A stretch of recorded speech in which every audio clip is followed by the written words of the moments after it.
So now we come to the second half of the lecture today, and that is about the origin of atoms, which has to do with the Higgs boson. And when you look into outer space, much of it seems completely empty, of course. But the idea here is this particle called the Higgs boson is frozen into this empty space. Everywhere you go, there must be tons of Higgs bosons. And that's the idea, and that is actually very needed for us to understand the origin of atoms. And this became a big story worldwide on newspaper. You may have seen that even front page articles about discovery of the Higgs boson. And that came out from an experiment called Large Hadron Collider. There's a laboratory that's an international research center called CERN, which is on the border between Switzerland and France. And they have built this big tunnel, which you can't actually see in an aerial photograph. It's painted on, it's underground, which is as big as 27 kilometers in circumference. It's a big, big tunnel, which is filled with high-tech equipment. You may appreciate how big this tunnel is by comparing the size of the tunnel with the size of the Geneva airport down here. And the basic idea is that by building this big experiment, you can accelerate particles like protons to an incredible speed and energy. You can smash them together and recreate the condition of the Big Bang. So we're trying to basically redo the Big Bang. We can't quite do the Big Bang, of course, but maybe we can do a little bang that we can study what kind of reactions happened back at the very beginning of the universe. And if you go inside the tunnel, you see something like this. Now, all of these things are very high-tech components, and you can barely notice the tunnel is curved because it's such a big tunnel. And this kind of particle accelerator, you may think is some very unfamiliar special objects. But if you actually go look around, for example, this is a map of Japan, you find actually many, many accelerators in the country, and most of them are actually hospitals. If you do cancer therapy using radiation therapy, that's when you use particle accelerators. A lot of imaging devices used in hospitals that you can actually sort of scan your body through and see what's going on in your body. Many of them also rely on particle accelerators. And some older people among you might have actually had a particle accelerator at your home at one stage. That's the old TV set. And TV set actually accelerates a beam of electron towards the screen. When the electron beam hits the screen, it lights up, and that's what we saw on a TV screen. So there used to be one accelerator in every household in those days. And what they have done is they think they have created this new particle called the Higgs boson, but they actually decay immediately. So you're only looking at sort of the fragments of the Higgs boson at the end of the day. But it was so exciting also to myself because it was a long history behind it. When Mr. Peter Higgs proposed this idea that universe has this Higgs boson stuck everywhere, and that was already like 50 years ago. People started contemplating doing an experiment to prove this theory that was like also 30 years ago. And people started building this humongous experiment like 15 years ago. So it has a lot of history behind it. That's why it was so exciting and moving to many of us.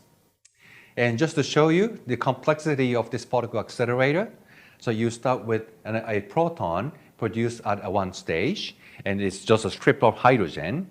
And then you put that into the first set of accelerator built in 60s and 70s. You start going up in energy. Then you go into the super proton synchrotron, which also did a very good discovery in the 80s. And eventually comes into this biggest accelerator, Large Hadron Collider. And proton beams go through this big sort of pipe. And because this is an international experiment, at some point you see that we cross the border from France to Switzerland inside the tunnel. And what's accelerated inside, as I said, is the proton, which is made of 3 quarks inside. It's a fairly complicated object.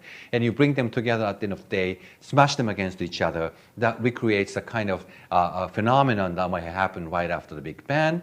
Then you start producing a spray of particles after the collision. And most of the particles that come out didn't exist before the collision. So that's again equal mc squared. You can convert this collision of energy into the production of mass at the final stage. And what you see in this case is 2 particles of light called photon, which we believe is a fragment of the Higgs boson produced in this experiment. So when you smash these protons against each other, a lot of things would come out. And because you can convert energy of the collision into creating the mass of the object you produce, then a lot of things that didn't exist before can come out. So it's sort of like you are smashing two light trucks against each other at incredible speed, and then comes a tank, which is much heavier, which doesn't exist before, but you can create new objects like that. So what you'd like to make sure then is that you can capture all of these objects that came out from this collision so that you wouldn't lose any information. And for that purpose, you again need to build a pretty humongous device called particle detectors. So what you see here is one of the 4 experiments that is being done at the Large Hadron Collider, or LHC. This is called ATLAS detector. And compare the size of this apparatus, you can see the size of people, for example, standing up here or standing down here. So you can appreciate the size of this device, which is like 20 meters high, 40 meters long. And because it's so big, this experiment has been aptly named as Atlas, because you might know Atlas is the Greek god that is big enough to actually carry the entire Earth. So it is meant to be that big. Well, not quite, but that's the idea. So Atlas Group has been very good in public outreach. This is the video clip they have produced before they actually started even building this experiment. And you see, this looks kind of similar to some of the movies you might have seen before. And this is the way they wanted to communicate this importance of international collaboration and how we actually managed to put together this amazing experiment. Now, this looks even more familiar to you, doesn't it? So this is the picture when this detector was being put together.